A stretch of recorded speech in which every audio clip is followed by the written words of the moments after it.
Cerita anak Cindelaras dari Jawa Timur. Kerajaan Jenggala adalah kerajaan yang makmur. Namun, semenjak rajanya yang bernama Raden Putra memiliki selir, semua jadi berubah.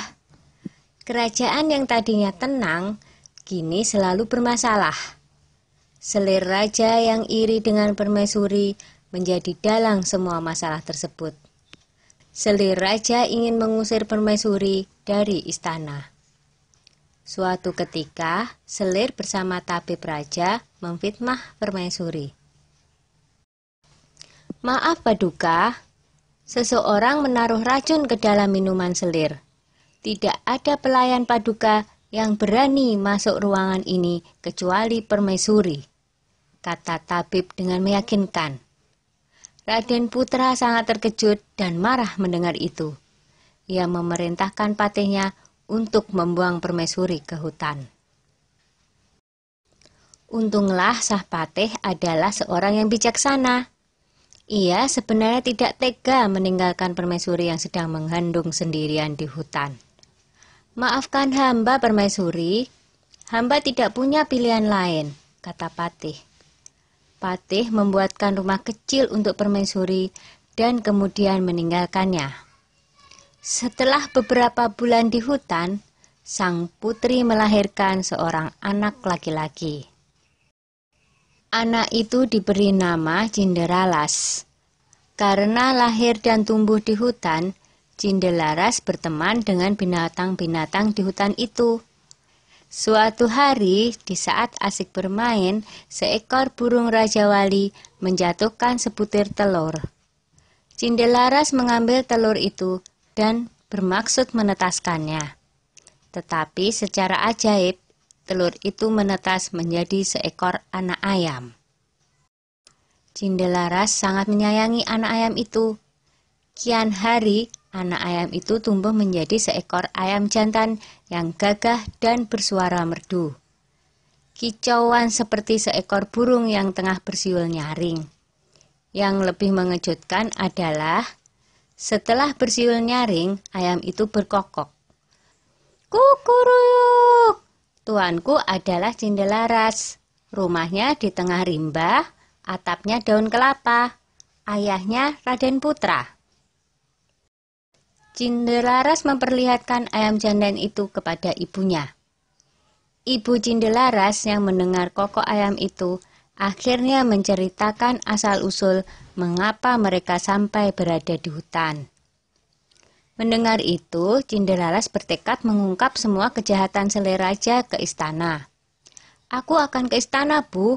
Aku yakin kebenaran akan menang, dan kejahatan akan mendapatkan hukuman yang setimpal." Setelah diizinkan oleh ibunya, Cinderalas berniat pergi ke istana membawa ayam jantannya. Dalam perjalanan, ada beberapa orang yang sedang mengadu kokok ayam mereka. Cinderalas kemudian dipanggil oleh orang-orang itu. "Ayo, kalau berani, adulah kokok ayam jantanmu dengan ayamku." "Ayam siapa yang paling keras suaranya?" tantang orang itu.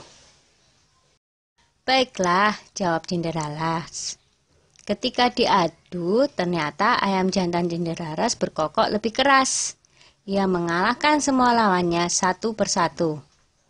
Ayam Cinderalas tak terkalahkan. Berita tentang kehebatan ayam Cinderalas tersebar dengan cepat, hingga terdengar oleh Raden Putra.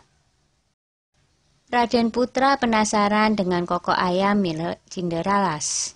Ia menyuruh Hulu Balang untuk mengundang Cinderalas ke istana. "Hamba menghadap Paduka," kata Cinderalas dengan santun.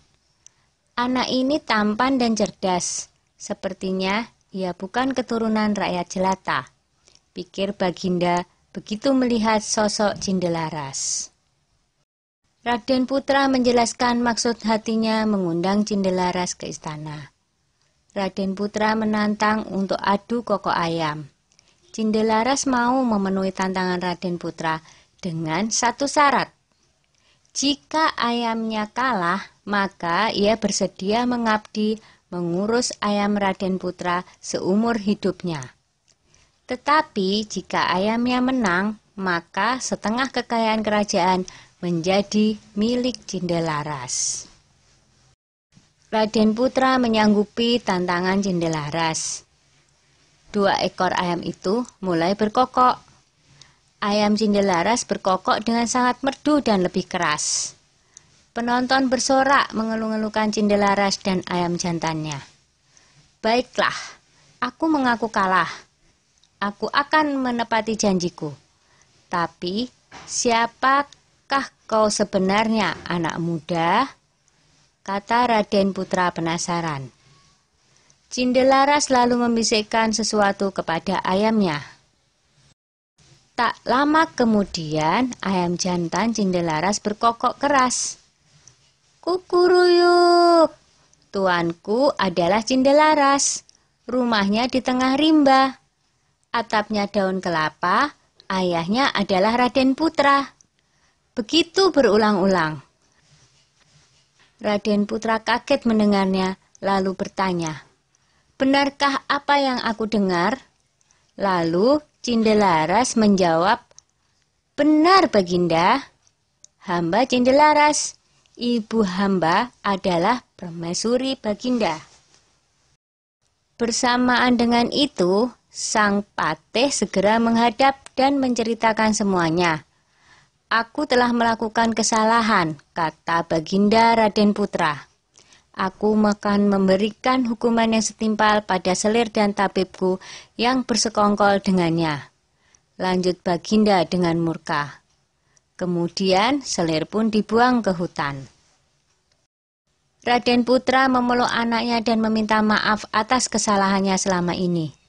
Raden Putra dan hulu balangnya segera menjemput permaisuri di hutan. Akhirnya, Raden Putra, permaisuri, dan Cindelaras berkumpul kembali.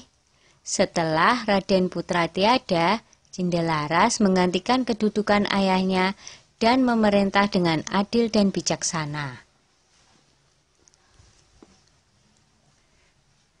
Dah ya cerita Cindelarasnya. Jumpa lagi.